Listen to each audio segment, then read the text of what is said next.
Modelling এবং material শেখার পরে আমরা অ্যানিমেশন শেখার জন্য মোটামুটি প্রস্তুত। আসুন দেখি আজকের ক্লাসে আমরা ব্লেন্ডারের বেসিক অ্যানিমেশন সম্বন্ধে একটি ধারণা নেওয়ার চেষ্টা করি। ব্লেন্ডারে অ্যানিমেশন বিভিন্নভাবে করা যেতে পারে।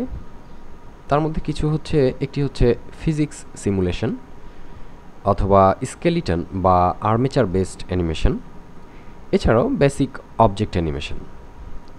আজকে আমরা বেসিক অবজেক্ট অ্যানিমেশন সম্বন্ধে বা ব্লেন্ডারের অ্যানিমেশন সিস্টেম সম্বন্ধে একটি বেসিক ধারণা নিব। আসুন শুরু করি।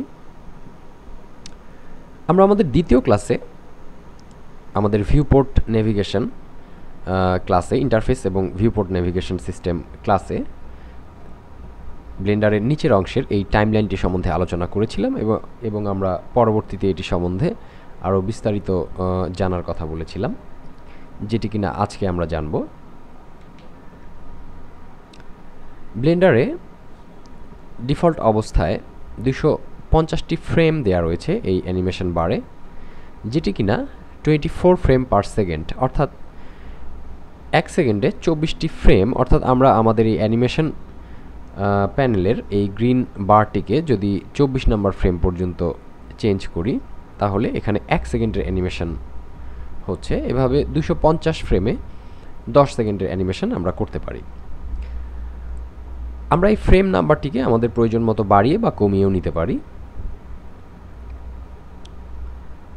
আসুন আমরা টপ ভিউ পোর্টে চলে যাই এবং আমরা অর্থোগ্রাফিক মোডে কাজটি করব। আমরা আমাদের বেসিক কিউবটি সিলেক্টেড অবস্থায় কিবোর্ডের আই বাটনটি প্রেস করব, যাতে আমাদের সামনে ইনসার্ট কি ফ্রেম মেনু আসবে এবং এখান থেকে আমরা বিভিন্ন রকম অপশন দেখতে পাচ্ছি, যেখান থেকে আমরা লক রড স্কেল এই বাটনটিতে লেফট ক্লিক করব। অর্থাৎ আমরা ব্লেন্ডারকে বলছি যে আমরা এই মুহূর্তে এই অবজেক্টটির লোকেশন, রোটেশন এবং স্কেল এই তিনটি জিনিসকে অ্যানিমেট করতে চাচ্ছি। আমরা আমাদের অবজেক্টটিকে এক্স অ্যাক্সিসে এখানে ড্র্যাগ করলাম।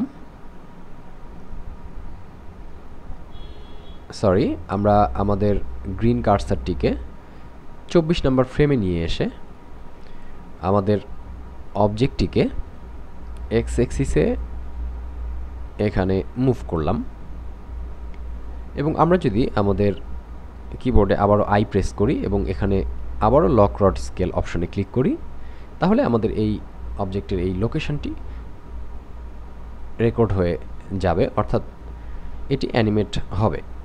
আমরা যদি এখন আমাদের এই গ্রিন বারটিকে মুভ করি, তাহলে আমরা দেখতে পাচ্ছি যে 1 নম্বর ফ্রেম থেকে 24 নম্বর ফ্রেমের মধ্যে অবজেক্টটি তার লোকেশন চেঞ্জ করছে, অর্থাৎ আমাদের অবজেক্টটি অ্যানিমেট হয়েছে। এভাবে আবারও যদি আমরা আমাদের গ্রিন বারটিকে আরও 24 ফ্রেম সামনে নিয়ে যাই, অর্থাৎ ফ্রেম নাম্বার 48-এ, এবং আবারও আমরা তার লোকেশন চেঞ্জ করি, এখানে নিয়ে আসি এবং আই প্রেস করে লক রড স্কেলে ক্লিক করি, তাহলে অবজেক্টের এই লোকেশনটিও চেঞ্জ হয়ে যাবে। আমরা দেখতে পাচ্ছি যে অবজেক্টটি এই পজিশনে অ্যানিমেট হয়েছে। বেসিক অবজেক্ট অ্যানিমেশনের এটি একটি পদ্ধতি। এছাড়াও আরও একটি সহজ পদ্ধতিতে আমরা অবজেক্ট অ্যানিমেশন করতে পারি, সেটি হচ্ছে আমাদের নিচের অংশের এই রেড রেকর্ড বাটনটি। এই বাটনটি প্রেস করা থাকলে আমরা আমাদের অবজেক্টগুলিকে যেভাবে মুভ করব, রোটেট বা স্কেল যাই করি না কেন, ব্লেন্ডার সেটিকে রেকর্ড করতে থাকবে।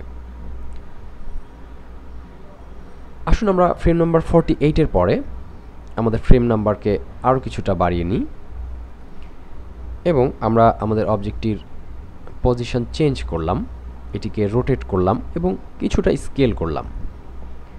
দেখা যাক কি ঘটছে।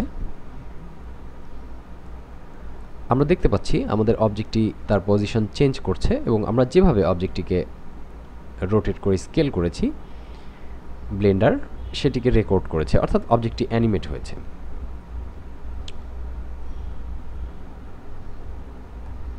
আমরা আমাদের অ্যানিমেশন প্যানেলের নিচের অংশের এখান থেকে আমাদের অ্যানিমেশনটিকে ফাস্ট ফরওয়ার্ড করতে পারি, প্লে করতে পারি, পুশ করতে পারি, আমাদের অ্যানিমেশনের এন্ড পয়েন্টে যেতে পারি এবং এসব কাজ এখান থেকে আমরা খুব সহজেই করতে পারি।